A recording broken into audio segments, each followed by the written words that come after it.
When I was 17, I signed up for the military in the United States. Back then, basic training lasted about 8 weeks, and I was preparing to become a cook for the Army. I thought the hardest part would be the physical training, but I quickly found out there was much more to it than that. My first assignment after basic training was to a place called Ridgefield Camp, a small but harsh training base just outside the main post. The accommodations were rough, food was barely edible sometimes, and the daily routine was intense. Still, I pushed through, eager to finish and move on to specialized training. When you first arrive at Ridgefield, you get assigned to a temporary barracks with other new soldiers. I shared a room with about a dozen guys I barely knew. The first night, I thought I'd get some rest, but around midnight, things took a dark turn. As I was just falling asleep, 2 men in old gas masks burst into our room carrying heavy bags. Before I could react, they attacked one of the other soldiers, hitting him with what looked like helmets wrapped in pillows. What shocked me even more was that our squad leader stood in the doorway laughing and letting it happen. The whole attack was over in less than a minute. The room fell silent except for the muffled sounds of laughter as they ran out. I helped the injured soldier clean up, but neither of us said a word. He looked just as scared and confused as I felt. How could we speak up when those supposed to protect us were part of the problem? As days passed, I learned that Ridgefield was where soldiers who had seriously messed up their careers ended up. Passed-over sergeants and disgraced officers were put in charge of these young recruits, all of us barely adults. These men used their power to abuse us in cruel ways, often fueled by alcohol and their own bitterness. At first, I held on to hope that this was just temporary. Most recruits only stayed a week or 2 here before moving on to specialized training. One man, my platoon sergeant, I'll call him Sergeant H, was especially terrifying. He had a rough accent and could switch from friendly to brutal without warning. He talked about having an evil twin persona that would come out if we crossed him, and soon the men in my platoon confirmed it was no joke. He tormented one unlucky soldier relentlessly, making his time here unbearable. I saw the evil twin in action one night when a pigeon flew into our barracks. We tried in vain to shoo it out, but the bird kept flying around. Sergeant H joined us, trying to catch the pigeon. After a long and absurd chase through the room, he finally caught it, then did something I'll never forget. He bit the bird's head off and casually tossed the body out the window. His laughter echoed while we just stood there, stunned by his cruelty. The sergeant's harsh punishments didn't stop there. During one summer day, he made us carry a massive rubber and steel road covering across a sun-baked field, bare-handed. Our palms blistered from the heat and rough surface. Instead of mercy, he yelled at us for having soft hands, then forced us into a tug-of-war with a coarse rope until our skin tore open. Afterwards, we had to do push-ups on hot concrete, nursing raw wounds. Some of us got infected booster shots, a routine vaccine turned painful nightmare. Sergeant H found out who was suffering and made it his twisted mission to punish the infected injection sites harder than anyone else, causing serious injury. I still carry a scar on my arm from when he made me do push-ups while blood and pus leaked down my sleeve. He also had a habit of lurking like a predator, hiding under beds or in unlocked lockers, just to scare anyone daring to complain about him. He was a real-life nightmare wearing a uniform. At Ridgefield, time dragged on slowly with endless, pointless tasks. One day we were told we'd go on a field exercise for a few days in a nearby forest. Sergeant H gathered us and casually warned that some of his Special Forces friends might show up to interrogate us during the exercise. I didn't take it too seriously, mostly just annoying threats. The first day of the exercise was surprisingly decent, with good weather and little abuse. At night, we took turns in dugout shelters called foxholes for guard duty. On one shift, as I passed the responsibility to the next, a low voice with a heavy Scottish accent hissed at me to leave. I didn't recognize the voice, but I thought maybe the Special Forces were real after all. Feeling brave, I pulled back the cover of the foxhole to find Sergeant H completely naked with one of the female recruits. He quickly scolded me, warning silence, and I knew I was now firmly on his radar. The next night's guard duty was brutal. It was pouring rain, and strangely, I was assigned to stay with the same female soldier. Suddenly, someone slammed into me from behind, held a knife to my throat, and dragged me into the dark woods. The voice demanded my name and rank, and when I answered, the interrogation became a torture session. I was forced to lie face first into a muddy puddle, ordered to answer questions about our platoon while enduring kicks, blows, and whip-like lashes. The pain was unbearable, and I was terrified. Eventually, they let me go, warning me not to speak a word. Returning to camp soaked and battered, I downplayed what happened to the woman, hiding my fear and shame. The next morning, the exercise ended with Sergeant H claiming his Special Forces friends had done their job, staring right at me. Everyone knew I'd be targeted after this. The days that followed were dreadful. I wanted to disappear, but luckily, I got assigned to a different group and avoided him for the last week. Finally, I was told that my advanced training was ready and I would be leaving Ridgefield soon. I left behind a place filled with fear and cruelty, haunted by memories I still struggle with. A few years ago, I moved from a city in Northern Ireland to a university town in mainland UK. Like most students, I needed a job to cover expenses. By chance, an old coworker from back home was opening a bar chain's UK branch there. He helped me get a job quickly, and because I was the first person hired, I ended up acting as the supervisor whenever he wasn't around. The bar didn't have any Irish decorations or theme, but since the owner, supervisor, and many employees were Irish, it quickly earned a reputation as the Irish bar. Among the staff, there were two English guys I became good friends with. Let's call them Kevin and Jake. We worked many of the busier shifts together and got to know some of the regulars. Aside from a few drunken troublemakers or drug users, the nights were usually typical bar stuff. Nothing out of the ordinary. That changed with one particular regular. He came in late, during quieter hours, and always sat alone in corners, avoiding interaction. At first, I hardly noticed him, but then he started talking, and it was clear he'd been through something rough.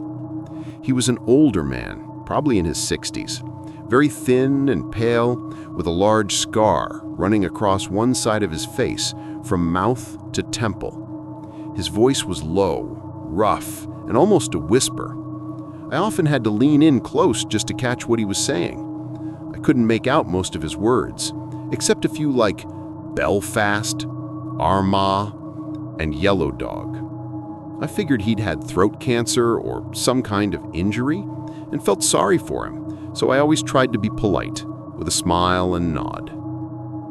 Most nights, I'd walk home from work, through the busy city center, on my own, even at late at night. Usually it felt safe, but once I had an unsettling encounter down a narrow alley. A tall, nervous-looking guy asked me for a cigarette. I don't smoke. And when I said that, he started walking with me, talking about being from Ireland. I got uncomfortable fast. He kept trying to get my phone number, saying things like, "I'll sort you out," and insisting I pull out my phone. It felt like he was trying to figure out if I was worth robbing. As we reached the busier streets, he finally backed off, but told me, "If you ever get into trouble, say you're Jameson's cousin." I wasn't sure what to make of it until my friend Jake laughed and explained the Jamesons were a local gang known for looking after their own. I decided to count myself lucky and forgot about it. But then, that scarred man started coming in more often. He kept ordering 2 beers, one for himself, and the second he only ever offered to the English staff, like Kevin and Jake. I tried to ignore the oddness. It was 2013. The troubles in Ireland were mostly in the past, and people were supposed to be moving on. Still, one of my Irish co-workers mentioned the same strange behavior.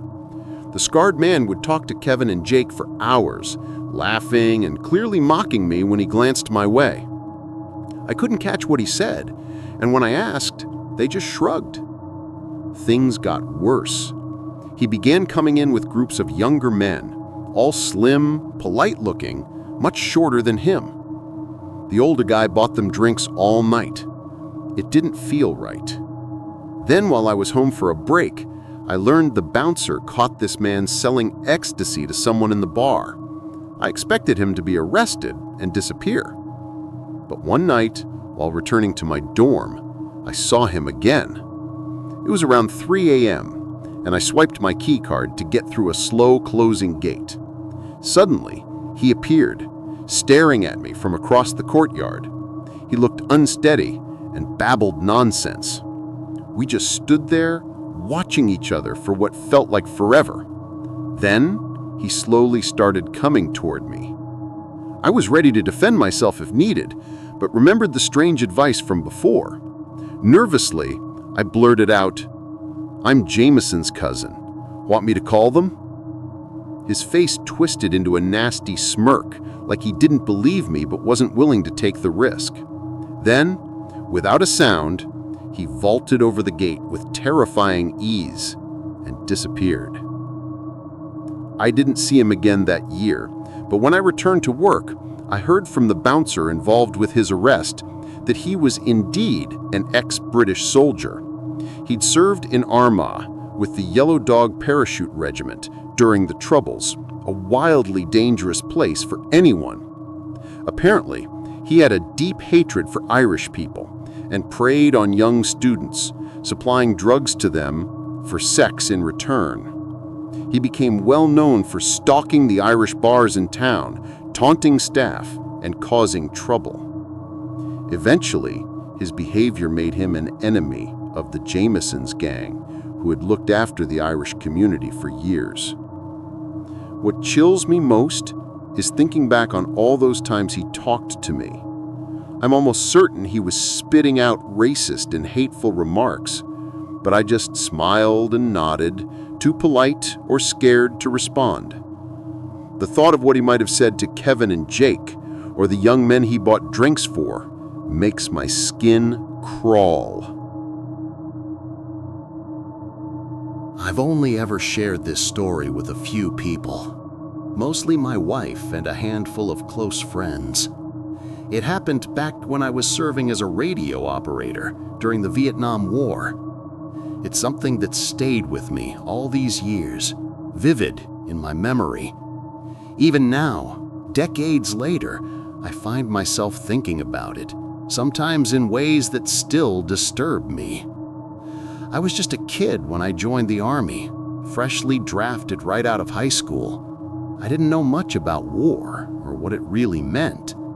All I understood was that I had a duty to protect my fellow soldiers and get through it alive. We arrived at our base late one humid Friday evening. The air was thick and heavy, sticky with the kind of heat that seeps into your skin and won't leave. The ground beneath us was soaked and muddy from a heavy rainstorm that had passed through the area not long before. I remember the bus ride that took us to the barracks. The smell was something else. It was a mix of wet dirt and something foul, almost like sewage mixed in with the scent of the jungle. It was the kind of stench that clung to your clothes and stayed with you. The first night was quiet, but you could feel the tension hanging over everything. Our drill sergeants tried to lighten things with stories and jokes during our basic training, but none of it really hit right. We were all just too tense. I was more of a technical guy, not much for jokes, so I mostly just listened and observed. Everyone else laughed and joked to keep up morale, but inside, I was holding my breath, not knowing what would come next. My job was to manage communications for our unit. I carried around a radio pack on my back. It was bulky and heavy, especially with the extra equipment and supplies I had to keep on me. We called it the lifeline because without it, we'd be blind out there in the jungle. Sending and receiving messages kept everyone connected and coordinated, which was critical when you're fighting in such confusing and dangerous environments. Soon after arriving, I was placed in a unit that had just lost its original radio operator. He stepped on a landmine and didn't make it.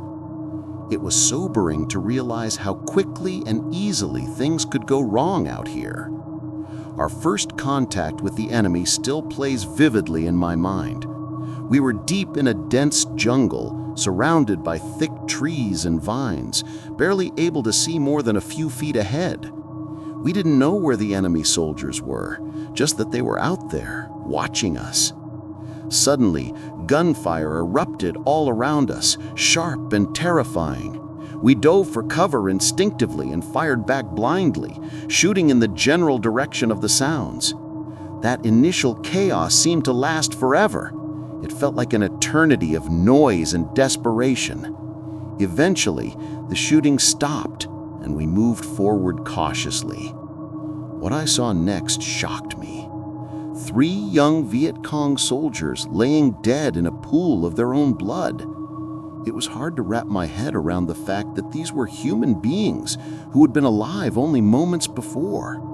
They were probably young men, just like us, maybe with families waiting for them back home. I remember thinking about how normal their lives must have been before that violent moment. At the same time, I felt a strange sense of justification, knowing they were the enemy, and if the situation were reversed, they'd be standing over the bodies of my friends. War twists your feelings in confusing ways. In the following days, our unit was moved to a new area where fighting was even tougher and casualties higher. The sounds of battle became routine, and I grew used to seeing young soldiers around my age seriously injured or killed. It's a hard thing to describe unless you've been there. The constant mix of fear, adrenaline, and grief. Then came a day I'll never forget.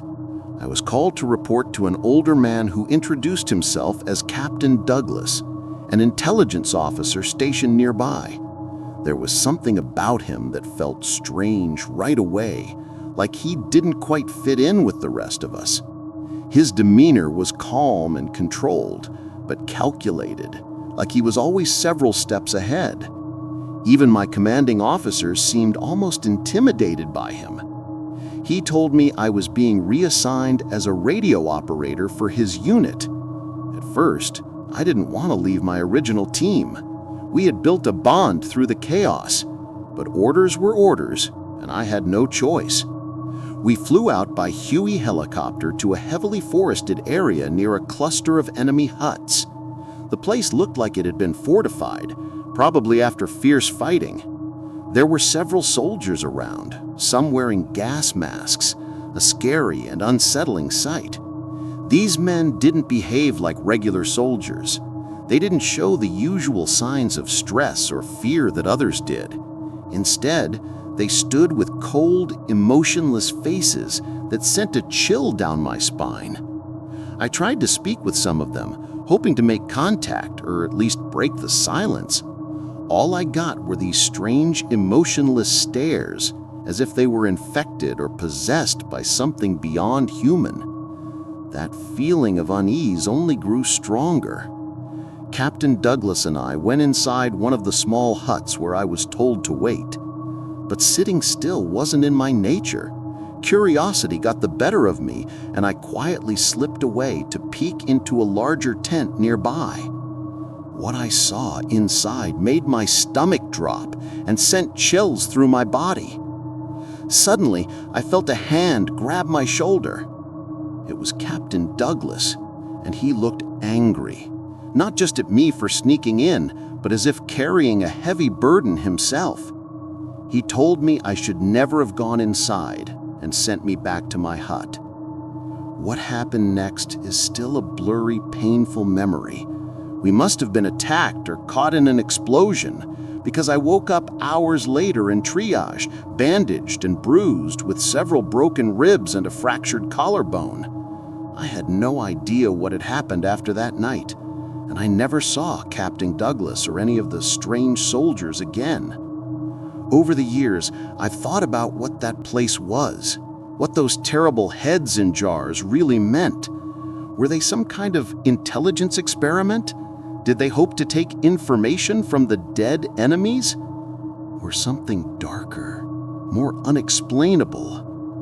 Whatever the truth, it remains one of the strangest, scariest experiences I've ever had in the war.